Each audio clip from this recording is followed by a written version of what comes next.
Hi friends, இது வந்து பட்டி வச்சு ஒரு பிரின்சஸ் கட் பிளவுஸ் எப்படி தைக்கிறது அப்படிங்கிறத இந்த வீடியோவில் நம்ம பார்க்கலாம். நார்மலாக பிரின்சஸ் கட் பிளவுஸுக்கு நம்ம பட்டி வச்சு ஸ்டிச் பண்ணுறது இல்லை. ஆனாலும் ஒரு சின்னதாக ஒரு பட்டி இருந்துச்சு அப்படின்னா கப் ஷேப் ஃபிட்டிங் நல்லா வரும் அப்படிங்கிறதுக்காக இந்த நிறைய பேர் கேட்டிருந்ததுனால நான் வந்து இந்த வீடியோ வந்து உங்களுக்கு அப்லோட் பண்ணுறேன். அதே மாதிரி இந்த கப் ஷேப்பை பொறுத்த வரைக்கும் உங்களுக்கு நார்மலாக இல்லாமல் இன்னும் கொஞ்சம் நல்லா பர்ஃபெக்டாக இருக்கும். நார்மலாக நம்ம கட்டிங் போட்டு நம்ம பண்ணுற பிரின்சஸ் கட் பிளவுஸு நார்மலான ஒரு செஸ்ட்டுக்கு வந்து ஒரு ஃபிட்டிங் தரும். ஆனால் இந்த மாதிரி வைக்கிறது வந்து பர்ஃபெக்டாக உங்களுக்கு வந்து இன்னும் கொஞ்சம் உங்களுடைய பிரெஸ்ட்டை வந்து எம்போஸாக காட்டுற மாதிரி இருக்கும். இதுக்கான கட்டிங் ஸ்டிச்சிங் மெத்தட் உங்களுக்கு வேணும் அப்படின்னா நீங்கள் கமெண்ட்ஸில் போட்டிங்க அப்படின்னா நான் இதுக்கான இந்த கட்டிங் எப்படி அப்படிங்கிறதுக்கான வீடியோஸ் வந்து நான் உங்களுக்கு அப்லோட் பண்ணுறேன். ஏன்னா பிரின்சஸ் கட்லேயே நிறைய டைப் இருக்குது. ஒவ்வொருத்தருடைய பாடி ஷேப்புக்கும் தகுந்த மாதிரி உங்களுக்கு வந்து நிறைய மெத்தட் இருக்குது.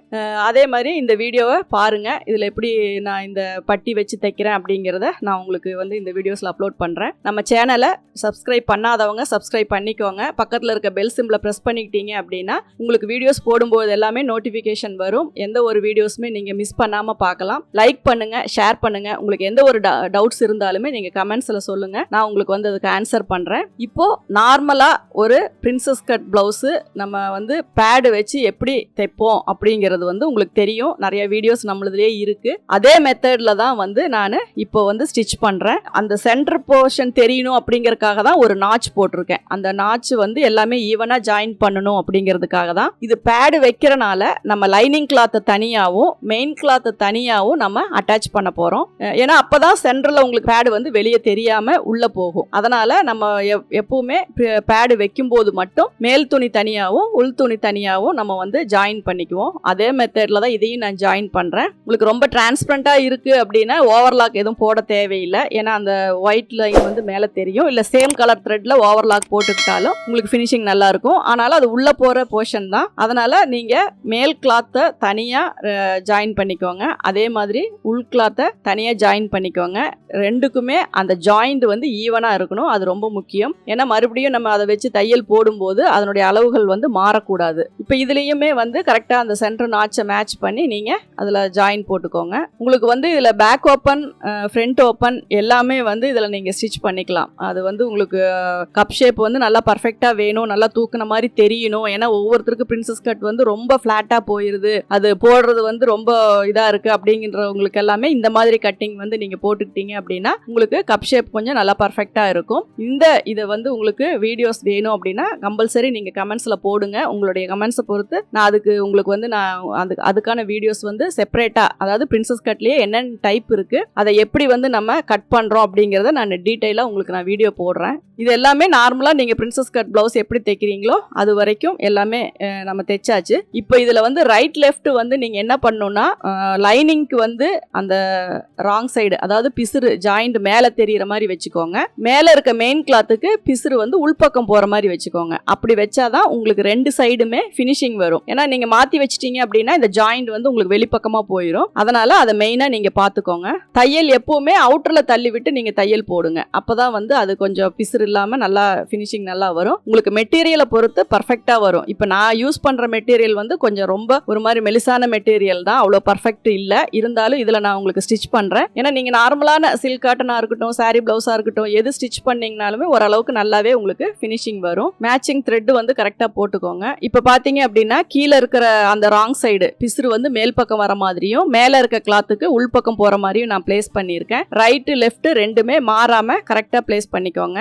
அதுக்கப்புறம் கரெக்டாக அதனுடைய சென்டர் பாயிண்ட்டை வந்து நீங்கள் மார்க் பண்ணிக்கோங்க. பேனால மார்க் பண்ணிங்கனாலும் சரி, அந்த பேடை வந்து ப்ரெஸ் பண்ணி திருப்பிக்கோங்க. அப்படியே வச்சிங்க அப்படின்னா உங்களுக்கு அந்த கப் ஷேப்புடைய மேல் பகுதி உள்ளே போயிடும். அதனால் நீங்கள் வந்து என்ன பண்ணணும்னா அதை பெண்ட் பண்ணி உள்ள அந்த கரெக்டாக அந்த சென்டரில் நாச்சு இருக்கிற இடத்துல ஒரு சின்னதாக ஒரு ஸ்டிச் போட்டுக்கோங்க. நீங்கள் இதை அதில் வச்சு தைக்க கஷ்டமாக இருக்குது அப்படின்னா நீங்கள் கையிலேயே கூட நீங்கள் தைச்சிக்கலாம். இப்போ பார்த்தீங்க அப்படின்னா நம்ம கப் ஷேப்பை வந்து அதில் அட்டாச் பண்ணிட்டோம். அதுக்கப்புறம் மேலே இருக்க கிளாத்தை அது மேலே கரெக்டாக பிளேஸ் பண்ணிக்கோங்க. அந்த கப் ஷேப் எந்த இடத்துல வரணுமோ அந்த இடத்துல கரெக்டாக வச்சு பிளேஸ் பண்ணிக்கோங்க.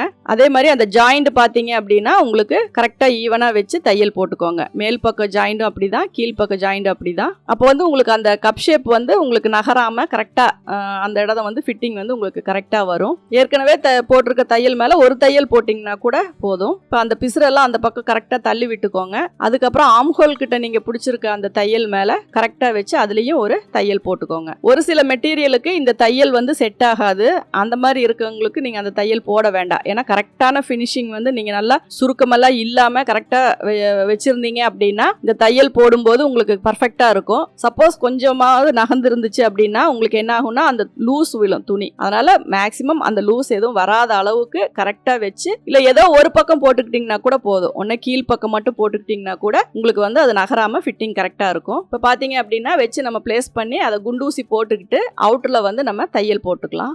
உங்களுக்கு மேலேயே டிரான்ஸ்பரண்டா தெரிஞ்சிச்சு அப்படின்னா மேல் பக்கம் வச்சே தையல் போட்டுக்கலாம். இப்போ இது வந்து எனக்கு உள்பக்கம் திருப்பி தான் போடணும் அப்படிங்கிறதுக்காக நான் வந்து குண்டூசி போட்டிருக்கேன். இப்படி தையல் போடும்போது நீங்க பேடை வந்து இப்படி மடிச்சு வச்சுக்கிட்டீங்க அப்படின்னா உங்களுக்கு தையல் வந்து அந்த லைனிங் கிளாத்தும் அந்த மெயின் கிளாத்தும் கரெக்டான இடத்துல வந்து உங்களுக்கு தையல் வந்து கரெக்டா விழும். அதுக்கப்புறம் எக்ஸ்ட்ராஸ் எல்லாத்தையுமே நீங்க கட் பண்ணிருங்க. கீழே நான் எதுவுமே பண்ணல. ஃபோல்டிங் பண்ற போர்ஷன் வந்து நான் அப்படியே தான் விட்டுருக்கேன். அது எதுவுமே நான் பண்ணல. இப்போ எக்ஸ்ட்ராஸா இருக்க மெயின் கிளாத் எல்லாத்தையுமே நம்ம கட் பண்ணி ரிமூவ் பண்ணிடலாம். இப்போ நான் கரெக்டா பட்டி வந்து எவ்வளோ அளவு வேணும் கீழே வந்து ஃபோல்டு பண்ணணும் அப்படிங்கறதுக்காக அந்த நாச்சஸ்ல இருந்து நான் ஸ்ட்ரெயிட் லைன் போடுறேன். இதுக்கு அவுட்டர்ல இருக்க போர்ஷன் வந்து நமக்கு தேவையில்லை. நமக்கு வந்து நார்மலா பட்டி இல்லை அப்படின்னா இது அப்படியே உள்ள மடிச்சு நம்ம தையல் போட்டுக்கலாம். இப்போ பட்டி வைக்கணும் அப்படிங்கிறதுக்காக கரெக்டா ஒரு லைன் மட்டும் நான் போட்டிருக்கேன். இப்போ நம்ம எக்ஸ்ட்ராவா லைனிங் கிளாத் எடுத்து இது மேல வச்சு நம்ம எவ்வளோ அளவு வேணும் அப்படிங்கிறத நம்ம மார்க் பண்ணிக்கலாம். அதுக்கு கீழ் பக்கமா கீழே அந்த லைனுக்கு ஸ்ட்ரெயிட் பண்ணி அதை வச்சு நீங்க எவ்வளோ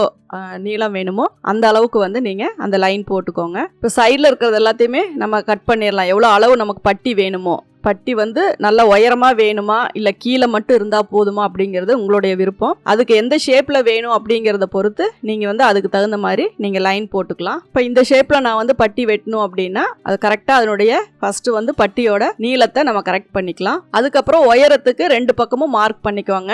ரொம்ப இம்பார்ட்டண்டா மார்க் பண்ண வேண்டியது அந்த பட்டி அந்த கப் ஷேப் உடைய எண்டு. அது வந்து கரெக்டா நம்ம வந்து உயரத்தை வந்து மார்க் பண்ணணும். இப்போ நாச்சஸ் வந்து போட்டுட்டேன். எக்ஸ்ட்ராவா இருக்கிற கிளாத்தை நம்ம வெட்டி அதை ரிமூவ் பண்ணிக்கலாம். உள்பக்கமா எவ்வளவு வேணும் அப்படிங்கறத மார்க் பண்ணிக்கோங்க. ஃப்ரண்டா சைடா அப்படிங்கறத நல்லா கரெக்டா ஞாபகம் வச்சுக்கோங்க. இல்லைன்னா அதுக்கு ஒரு மார்க் பண்ணிக்கோங்க.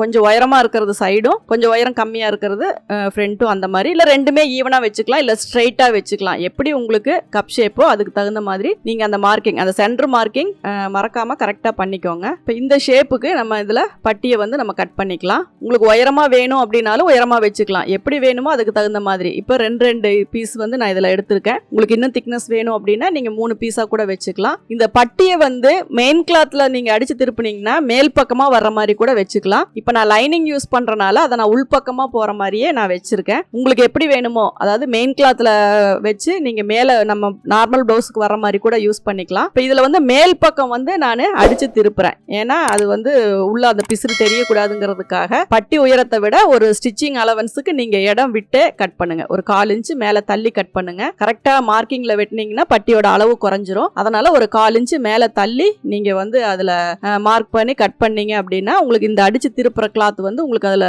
சரியா மேட்ச் பண்ணிக்கலாம். இப்ப பாத்தீங்க அப்படின்னா பட்டியோட ஷேப் இதுதான்.